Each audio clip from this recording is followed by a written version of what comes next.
the model that we have for nonfiction books is basically claim a universal thesis, say this is something we haven't understood, this is a new lens on the world. I find those books not always that helpful. The things I find helpful are honest human stories of how we all wrestle with these deep metaphysical things woven with ideas. And so all I have really felt able to do is tell my story of feeling very existentially overwhelmed a lot of the time by our concept, and where I went looking for steadiness of soul, and where I found a sense of actually some agency and some relief in these very, very old spiritual pathways. I'm Brandon Vaidyanathan, and this is Beauty at Work, the podcast that seeks to expand our understanding of beauty, what it is, how it works, and why it matters for the work we do. This season of the podcast is sponsored by John Templeton Foundation and Templeton Religion Trust. It's become a cliche to say that we live in unprecedented times, but many of us are indeed struggling under the combined weight of several crises that leave us feeling anxious and fractured. What does it mean to pursue our longing for wholeness in these difficult times? And what role can religion play here, even for those of us who might not be religious? My guest today, Elizabeth Oldfield, tackles these questions in her new book. Elizabeth has spent her career trying to lever open space for deeper conversations about what it means to be a human being, where we can find wisdom, and how we can build a society where we hate each other a little less. She's worked at BBC Radio 4, led a Westminster think tank, and is now the host of The Sacred podcast, speaking to guests like Nick Cave, Rabbi Sachs, Rainn Wilson, Krista Tippett, and others about their deepest values. Hey, Elizabeth, thanks for joining us. Great to have you on the podcast. It's really nice to be here. I usually like to start by asking guests to share an experience of beauty that they had in their childhoods that remains with them until today. Is there a particular memory that the word beauty evokes for you from your childhood? Yeah, what a beautiful question. What came to mind was that I always used to dance on the beach. I did a lot of dance classes anyway. Dancing was a big part of my childhood.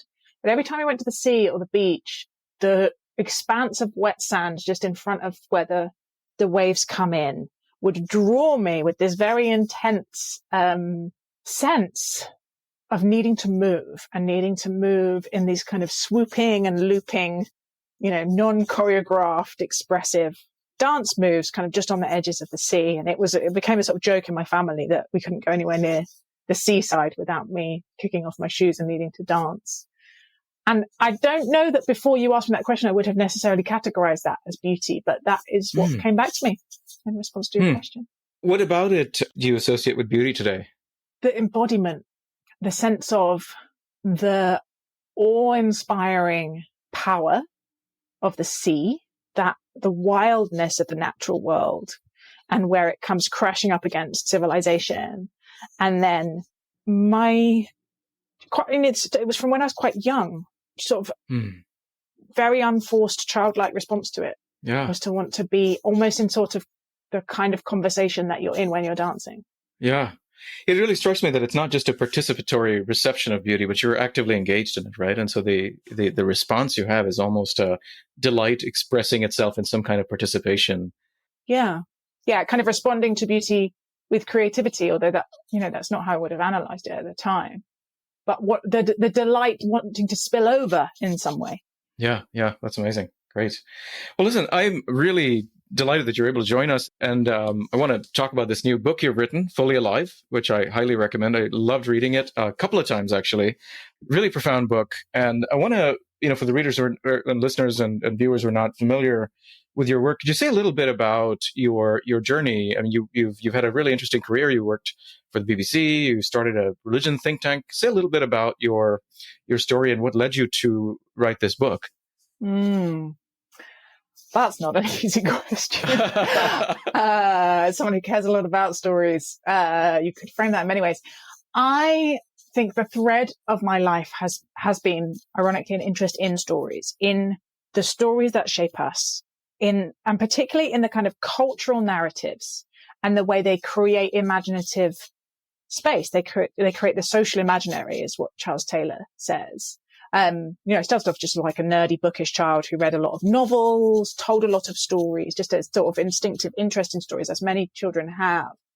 And then through studying literature and history and then going to work at the BBC and right in the heart of this like media story production machine, I've really seen how those cultural narratives are the air that we breathe, and they make some things seem legitimate and some things seem illegitimate. They kind of frame the goodies and baddies for us. They encourage particular choices. They sort of reflect our mimetic desires back to us. And so that's the thread I've really been pulling on. I made radio and television programs, really trying to get to these deep questions. What is a human? What is a good life? How now shall we live? And that was the thread that I was pulling on through leading a think tank, and now writing and speaking. But it's been a strange zigzagging career. And I think that's the thread that I've been following. Mm-hmm. Yeah, no, it's, and it comes through certainly in the book as you talk about, the decisions you've made, along the way, the interesting journey you've had from having profound religious and spiritual experiences to giving up on faith and returning to faith, and then living in now an intentional community that is a fairly countercultural, if not radical, decision to make these days, and one that probably doesn't make a lot of sense to people, but I imagine would resonate with a lot of our yearnings in what you call turbulent times. Could you say a bit about and we'll get back to talking about some of these threads, but could you say a bit about the turbulent times in the subtitle of the book? What are you trying to speak to in our contemporary culture and the situation we're in? It might be helpful for listeners that I'm realizing the more I talk about it, that phrase intentional community is not always understood. It's a bit jargony. Right. So people can think of it as a micro monastery. We are two families who've decided to move in together with shared rhythms and rituals and practices, driven partly by this sense of turbulent times and this, honestly, existential anxiety that I am having to grapple with. And I think many people are having to grapple with, particularly people in the rising generation who are inheriting a world which looks just deeply, deeply unstable. The combined unsettling of the climate crisis, right? This wicked existential threat that we have really struggled to reckon with in any serious way, with the kind of geopolitical trends, growing division, withdrawing trust, and accelerating advances in AI that raise all very deep questions about what a human is and how we live together and what kind of work we value, whether we value work. And that sense that certainly the cultural story I was raised with in the 1980s and 90s was really that end of history cultural story, right? It was really, we've come out the Trente Glorieuses, the 30 years after the Second World War, and there was a little bump there with the Cold War, but we've sorted that out now that the Berlin Wall has fallen. And generally in the West, we are in these sunlit uplands of reason, democracy, prosperity. Free trade has saved the world. And I think I grew up expecting life and the world to go on largely as it always has. I had a very safe, middle class, middle of the road childhood. The idea that life is going to go on largely as it has done is not the story that is being told now, right? The sense that change is accelerating beyond our capacity to keep up with it, and we might actually have set fire to our only home, is a significantly different story to wrestle with and reckon with and know how to live within. Yeah, you're reminding me of the German sociologist Hartmut Rosa, who talks about dynamic stabilization. This is a strange term, but he means that, we're in this context in which what is stable is the constant acceleration, right? Like you have to keep increasing profits year on year. They can't be stable. Yeah. And GDP has to keep growing. Everything has to keep growing. And that's the only thing that we can see as a constant. You also draw on Byung-Chul Han in talking about this context in which everything that is solid melts into information. And there's an interesting tension that he lays out between information and narrative, right? That information doesn't give us meaning, information doesn't give us orientation. These are things that typically we've found in religion, but there's so much baggage around religion, around God, around the concept of sin. When these are the things that people like to discard very quickly, and you're leaning into these concepts. Could you say a little bit about your choices to sort of, to rely on the very things that people have discarded about religion in order to address this turbulence, this sort of strange context we're living in? Honestly, it still surprises me. I'm not someone formed in tribes that would go looking to religion in general, and Christianity in particular, right, as a source of wisdom. Maybe religion as long as it's, air quotes, Eastern. Right. The sort of sense of my life going off script is very strong for me. Where I was raised, middle class, middle of the road, largely secular. Most of the people raised in the way that I was raised have no interest in religion and no faith. They went through university at the tail end of the secularization thesis, this idea that, that we're right at the end of the long withdrawing war. It is, the tide of faith is so far off we can't even see it anymore.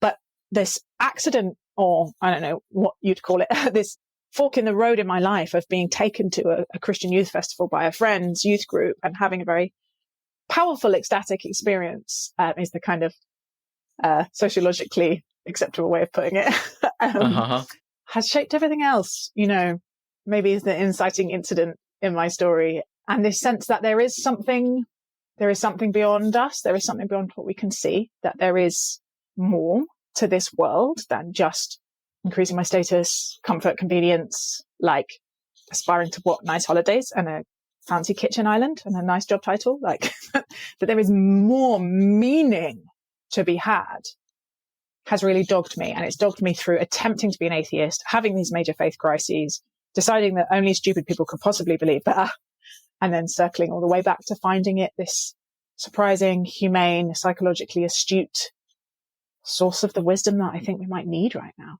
Yeah.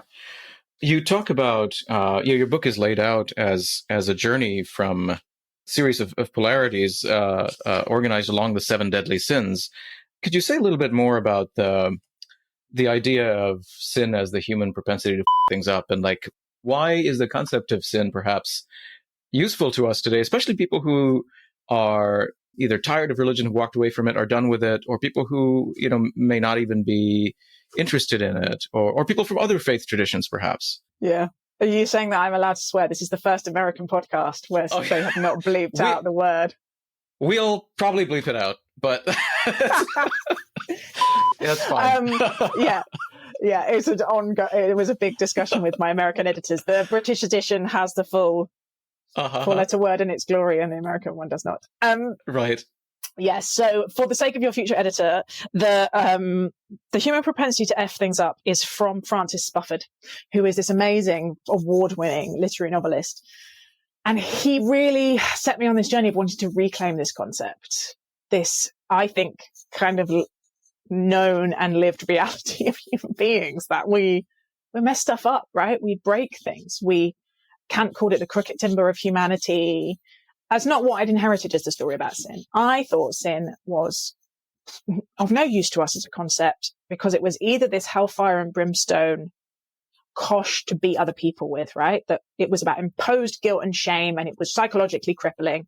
Or it was this kind of silly, naughty, calories and cream cakes and like the cool, liberated Halloween costumes, or, whatever it was. But at heart, I think we all need to grapple with the sense that we might have these principles and these values and these aspirations about the kind of life we want to live and the kind of people that we want to be. And we largely fail to live up to them, right? It's really hard to be brave and honest and loyal and kind and selfless and to treat other people equally and to really love anyone other than ourselves at any depth. Maybe it's just me. I don't think it's just me, but maybe it's just me. And so this reality of my tendency to disconnect, which is another way I really think of sin, disconnection, withdrawal from relationship with my own soul or my own deepest self, if you prefer that language, and what it really needs, which is usually not what it's craving in the instant moment. Disconnection from other people, from deep relationships, intimacy and trust and respect with other people. And yes, connection, withdrawal from the relationship with love divine and the connection beyond us. But what's been interesting about writing the book and speaking about it is I'm realizing that this concept of sin, even for those who don't know what they think about the metaphysics, explained as disconnection, withdrawal and fracture, makes all kind of sense because I think we see it in all our lives. Yeah. And so one way to approach it, people might say, is our disconnection from ourselves, from nature, from others around us, is just a function of our social structures, right? Like we are living in late capitalism and late modernity, whatever you want to call it. And it's just a product of social structures. And if we recreate society in a different way, we don't have to deal with this problem, right? And I think some of the Romantic era had this sort of idea that our, fundamental state of nature is clean slate. Exactly. Yeah. What would you say to people who feel, look, the reason I can't connect is nothing's wrong with me. It's this damn world. It's the structures we're in. Too big a question for me to have a very tight thesis on, but my intuitive response is, can't it be both? One of the things I do is I'm chair of an organization called Larger Us, and it's about the kind of way collective psychological forces are affecting the political world. And a phrase we use a lot is this: our states of mind create the state of the world, and the state of the world creates our states of mind. Amazing. And so I think if we see this deep tendency to disconnection in ourselves, we would expect to see it in the world. And if we see it in the world, we would expect for it to be forming us, right? This cultural story is part of our formation, which is one of those old concepts from my religion that I have found to be remarkably helpful. It just means who we are becoming and the fact that we have some agency in that. But in the religious sense, who we are becoming is not, we just need to strip off all our bad programming and heal from all our trauma and make all the systems just. None of those things I think are bad, by the way. But it's not, we need to get back to this pure state of the tabula rasa, humans are default good and it's the systems are bad. It's that we inherit a complicity and an entanglement with disconnection and fracture and sin. And we need to move forward and towards love and towards connection and towards healing and towards restoration and reconciliation. And that helps me, because it's not that I think I'm, this terrible fallen. I'm not a Calvinist who's like total depravity. I know enough about myself to not think that deep down, left on my own, I would naturally make good and loving choices. Yeah. No, that's great. So I love the way you've organized the book then along the lines of that kind of development into becoming, a different kind of person. And I appreciate especially the vulnerability with which you've shared your own story and your own struggles on all these fronts, and moving, from polarization to peacemaking on the sin of wrath, and then moving from suffocation to gratitude and generosity when it comes to avarice, from distraction to attention, from status anxiety to belovedness, from numbing to ecstasy, from objectification to sexual humanism, from individualism to community. Would you say that these are universal longings? Like, is this what it means to flourish for all people? Like we all want to have these inner movements in order to flourish? Or is this a particular conception that... I'm just not the temperament to claim anything as universal, to be honest, Brandon. I'm just not sure that's knowable by the human mind. Right. We don't, insufficient data, and always insufficient data. And the book is a funny thing, right? It took a long time to get the courage to write it, because the model that we have for nonfiction books is basically claim a universal thesis. Say, this is something we haven't understood. This is a new lens on the world. I find those books not always that helpful. The things I find helpful are honest human stories of how we all wrestle with these deep metaphysical things woven with ideas. And so all I have really felt able to do is tell my story of feeling very existentially overwhelmed a lot of the time by our concept, and where I went looking for steadiness of soul, and where I found a sense of actually some agency and some relief in these very, very old spiritual pathways. The reception from the book and the people that have read it, my guess is there's a lot that we share in these longings. Yeah. I think probably we are made for a relationship and deep connection with ourselves and other people and the world. And yes, God is what I think is probably universal, but that's my theological anthropology speaking. I can't prove it to you. Yeah. I'm in the middle of, finished data collection for this project on spiritual yearning among scientists. And we're looking in particular at scientists who are not religious. And it is an interesting question that we're trying to get at, is whether these longings for connection are universal or not. Because there's some people who tell us, I don't even know what you mean by connection. I can't even imagine what that would mean. And, so maybe some people are unmusical, as, Max Weber would put it, when it comes to religion or spirituality, or it's just that we don't have the right way to articulate an experience that is happening.